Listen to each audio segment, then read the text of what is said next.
On vous l'avait promis, ils sont avec nous en direct, nos invités, et vous l'entendez musicalement. On démarre avec Riviera Orchestra qui nous présente eh bien, cette comédie, ce spectacle musical et théâtral pour toute la famille. C'est ça, je ne me suis pas trompé. Bonsoir Jean-Christophe. Bonsoir. Bonsoir Virginie. Très heureux de vous retrouver sur Radio Topside parce Merci. que finalement, on se croise très souvent dans l'année, mais on a toujours plaisir à vous retrouver en studio et bien notamment pour présenter ce nouveau spectacle Planète Air. Alors la première question que tout le monde se pose, pourquoi Planète Air ? Parce que ça sonne plutôt bien. Oui, et c'est grâce à notre trésorier, Alain Pensier, qui a finalement au cours d'un petit brainstorming qui a duré une bonne demi-heure, où on s'est bien creusé la tête pour essayer de trouver un nom au spectacle, sur le ton de l'humour, a pensé à Planétaire suite au spectacle précédent qui était donc Imaginaire, pour les pays imaginaires, donc on reste dans l'air. Voilà, on reste dans l'air, dans les airs de musique, et sur le ton d'une blague, il nous a proposé ça, mais en fait, on a trouvé ça super, et on a adopté Planétaire. En dehors, hors antenne, c'est ce que je vous avais dit aussi. Finalement, un nom qui se prête superbement bien à cette 87e édition de la Fête du Citron, qui se passe à Menton, je le rappelle, jusqu'au 3 mars, sur le thème, vous l'entendez derrière, en off, on en écoutera un petit bout complet tout à l'heure, de la musique, de la planète, du monde entier. Alors cette musique et ce spectacle, il a forcément fallu le préparer, l'écrire. Jean-Christophe, je crois que c'est toi, chef d'orchestre de La Garde, notamment, qui a écrit toutes ces petites notes de musique pour faire cette composition. Alors la trame générale du spectacle, mais non, note à note, non, c'est des arrangements qui existent, à part un qui a été produit non pas par moi, mais un des musiciens qui est Jules Andris, et que je remercie pour ce travail-là, qui s'est basé sur un morceau de Lindsey Sterling, je ne sais pas si tu connais un peu le violoniste, voilà. Donc on aura ça au spectacle, et je suis très content, mais sinon non, les arrangements ont été achetés cette fois-ci, pas fait par moi. Alors acheter, préparer, un gros travail, pratiquement, alors pas un an comme on le disait tout à l'heure, puisqu'on sait qu'officiellement le thème de la fête des citrons arrive un peu après la rentrée des classes, souvent entre septembre et octobre. C'est ça. Ça veut dire qu'il n'est pas resté beaucoup de temps pour préparer le spectacle et tout écrire. Et non, puis en plus on est sur d'autres prestations avant, ce qui fait que consacrer du temps à essayer d'imaginer ce spectacle et d'essayer de se mettre d'accord sur les thèmes qui vont être respectés, l'ordre et après le choix des morceaux, c'est une démarche quand même qui prend quelques temps avant même de pouvoir commencer à travailler avec l'orchestre. Alors l'orchestre, plus de 50 artistes sur scène, comédiens, danseurs, chanteurs et musiciens, ils viennent d'un petit peu partout. Est-ce qu'ils sont simplement de La Garde ? Est-ce qu'ils viennent peut-être d'autres horizons ? Ils sont intégrés par des amis, d'autres écoles de musique ? Alors, c'est pas par rapport aux écoles de musique, mais effectivement, c'est des liens d'amitié avec les musiciens essentiellement. Le noyau dur, c'est l'orchestre d'harmonie de La Garde, qui est l'essence de Riviera Orchestra. Et on a des amis de différents orchestres d'Antibes, de Nice, de Cannes, voilà, qui viennent nous renforcer, et des écoles de danse, comme celle du studio Emeraude de Aude du Moulin, qui viennent nous aider pour la danse. Que l'on salue aussi, et qu'on accompagne tout au long de l'année aussi avec ces spectacles, et une équipe géniale aussi. Au top. Bon, alors évidemment, sur ce spectacle, un couple de comédiens qui va traverser évidemment le temps, les villes et les pays surtout, musicalement. Comment ça se passe ? Ils vont voyager à travers le temps, mais voilà, on parle de Munich avec l'Oktoberfest, de Venise avec son carnaval. Alors c'est ça, en fait, le pitch, c'est qu'on est dans le futur, mais loin dans le futur, hein. Donc là, c'est assez SF à la base. On est parti sur un truc assez délirant, et ils ont écrit de super textes, et je remercie Christian Guérin et Angelina Lenné pour le travail qu'ils ont fait là-dessus. Et au travers donc de leurs interventions entre chaque morceau, ils vont nous permettre d'amener les différents pays, les différents styles musicaux aussi. Et c'est toute une histoire qui est le fil conducteur de ce spectacle. Un spectacle qui va durer combien de temps à peu près? On sera sur 1h40, 1h45 et plus si affinité. Non, je pense à peu près, on devrait être bon. Sur 1h45, ça devrait être pas mal. Implantation technique, costume, projection vidéo, c'est ce qui avait lieu l'an passé déjà. On continue dans cet état d'esprit-là. Oui, on a vu que ça fonctionnait vraiment très très bien avec le matériel dont on dispose au Palais de l'Europe.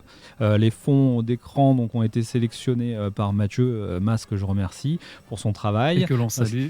Parce qu'il y a du monde Oui, derrière bien tout sûr. ça. Hein. Il y a les gens qui sont sur scène, mais il y a les gens qui sont derrière. C'est ça, on parle pas assez de la technique justement, et c'est bien aussi de mettre tous ces gens-là en avant parce qu'ils sont nombreux. Alors un peu plus de 50 sur scène, mais tout le staff qui est derrière en préparation, ça va des décors, je pense, au son, à la lumière. Exactement, et on a la chance d'avoir de vrais professionnels qui gèrent le son, comme Jean-Pierre Chardier du studio Marilyn à Cagnes-sur-Mer. On a Grégoire qui s'occupera des lumières, qui nous a fait de super lumières sur Imaginaire l'année dernière.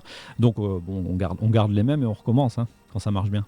Un bon spectacle avec évidemment la participation pour l'organisation de Virginie qui est avec nous, qui n'a pas encore dit quelques mots qu'on aimerait bien entendre, qui s'est surtout organisé sur un ensemble de choses, mais principalement la communication et surtout ce magnifique visuel dont on parlait tout à l'heure en relation avec une jeune et talentueuse artiste. C'est ça, Coralie ? Oui, tout à fait. Donc, on avait besoin d'une infographiste, effectivement, pour faire l'affiche. Donc, on a travaillé avec Coralie sur Menton, donc, qui a été très réactive et très créative aussi, qui nous a fait un super visuel.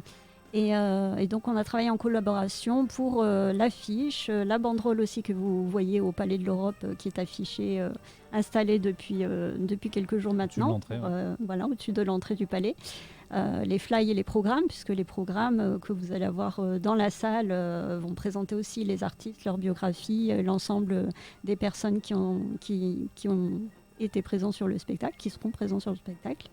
Voilà, donc on a beaucoup travaillé ensemble là-dessus. Donc c'est une organisation au niveau timing, on va dire, pour pouvoir avoir tout dans les temps et faire une com efficace. Vous avez notre présence sur les réseaux sociaux, donc Instagram, Facebook, Twitter, YouTube, et dont un teaser que j'ai préparé avec un montage son et montage vidéo qui est disponible sur notre chaîne YouTube Riviera Orchestra. Et que vous retrouverez évidemment sur le site de Radio Topside avec le replay vidéo de cette interview si vous l'avez manqué. On parle des musiciens encore avec, on va donner peut-être la possibilité aux gens d'écouter ce petit bed en direct simplement pendant 1 minute 24 pour donner envie aux gens peut-être de prendre leur décision pour aller acheter les billets. On revient dans quelques secondes.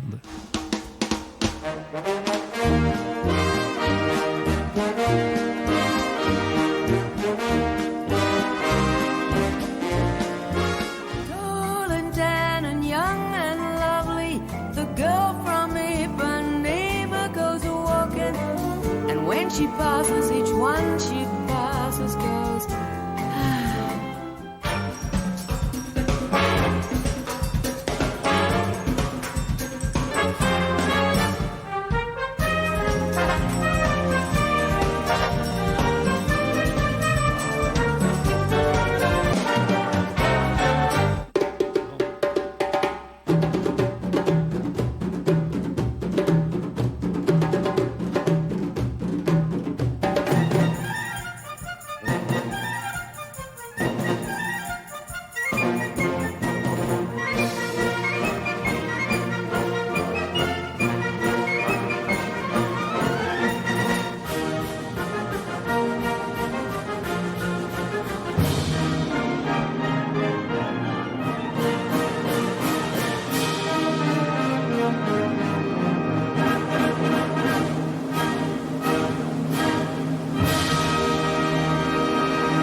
Magnifique, ça donne envie de danser, ça donne envie d'y aller, on se régale musicalement, c'est réellement ce qu'on va retrouver pendant le spectacle. Oui, à 100%. Voilà. En fait, ça donne envie de faire la fête finalement. C'est le but. Un peu le but des réservations, toujours disponibles à l'Office du tourisme, évidemment, ou en ligne sur le site de la Fête des Citrons. Et puis on retrouve évidemment sur notre site internet, celui de Radio Topside, les réseaux sociaux et puis évidemment le site de Riviera Orchestra et puis votre compte Facebook pour bien continuer à acheter ces places et à vous précipiter parce que de plus en plus ça se rapproche et il y a de moins en moins de places forcément. Les moins bonnes sont déjà parties. Faut faire attention. Ça, c'est embêtant ça. Quelques mots à rajouter avec quelques noms et des artistes que tu souhaiterais, Jean-Christophe, rappeler et remercier notamment. Oui, et alors je remercie tous les musiciens bien sûr qui bossent depuis déjà plus de 2 mois sur ce spectacle. On sera à 42 sur scène, on aura donc comme j'ai dit les danseuses de Studio Emeraude de Aude du Moulin, elles seront 8 sur scène en tout, dont Aude. On a les acteurs que j'ai cités tout à l'heure, on a aussi l'aide de figurants qui seront importants sur ce spectacle-là pour pouvoir présenter les atmosphères des différentes fêtes. On aura des percussionnistes qui viennent de l'école Fortissimo que je dirige à Cagnes-sur-Mer, qui sont dirigés par Rémi Véguier. On aura une dizaine de percussionnistes et 5 autres danseuses qui viendront nous aider, qui sont gérées par Karine de l'association Aplora, que je remercie déjà par avance. Et en fait, en tout, on va se retrouver plus que 50 puisqu'on sera 73 intervenants sur scène. D'accord, alors il aurait peut-être fallu marquer 73. Et on n'avait pas, tu vois, à l'époque, on n'avait pas encore le bon nombre. Au fur et à mesure, le nombre a augmenté. Qu'est-ce qu'on peut vous souhaiter de mieux que de vous dire que la salle sera complète, qu'on va se régaler à partager toute cette âme, toutes ces chorégraphies, tout ce spectacle musical. Ça se passe au Palais de l'Europe, on n'oublie pas de le préciser, dans le théâtre Francis Palmero. La ville de Menton qui est toujours heureuse de vous accompagner pour cette manifestation, ce spectacle attaché à cette 87e fête du citron qui n'est pas terminée puisque ça continue encore et encore jusqu'au 3 mars. Un spectacle qui n'est en diffusion qu'une seule fois, c'est ça. C'est pour ça qu'il ne faut pas le louper, samedi soir. À ne pas louper, et puis la possibilité de peut-être le retrouver, le revoir en vidéo, ça sera possible aussi peut-être. On y travaille, c'est vrai qu'on s'est peu inquiété de ça, mais là on est en mode panique pour trouver quelqu'un. Ouais. On va trouver. Oui, ça je ne suis pas inquiet pour vous. Et puis sinon on vous donnera quelques bonnes adresses. On a un ami qui s'appelle Patrick qui sera peut-être disponible pour... C'est ça, on va lui demander. Mais il ne faudra pas hésiter. En tout cas, quelques mots encore à rajouter? Non, je pense qu'on a un petit peu fait le tour de tout. Voilà, de dire simplement aux gens que c'est ouvert à tous les âges. C'est un tarif réduit, il faut le dire, pour les enfants de moins de 12 ans, petits et grands. Soyez les bienvenus pour cette manifestation. On le rappelle, c'est samedi à 21h, Palais de l'Europe. Et voilà, il ne faut pas le louper. Infos et réservations sur notre site internet, nos réseaux sociaux. Merci Virginie, on commence toujours par les femmes, et Jean-Christophe Luc de nous avoir fait découvrir en avant-première ce magnifique spectacle, quelques notes de musique pour clôturer cette chronique et vous remercier. On se retrouve samedi au Palais de l'Europe. Merci à vous. Merci. Merci.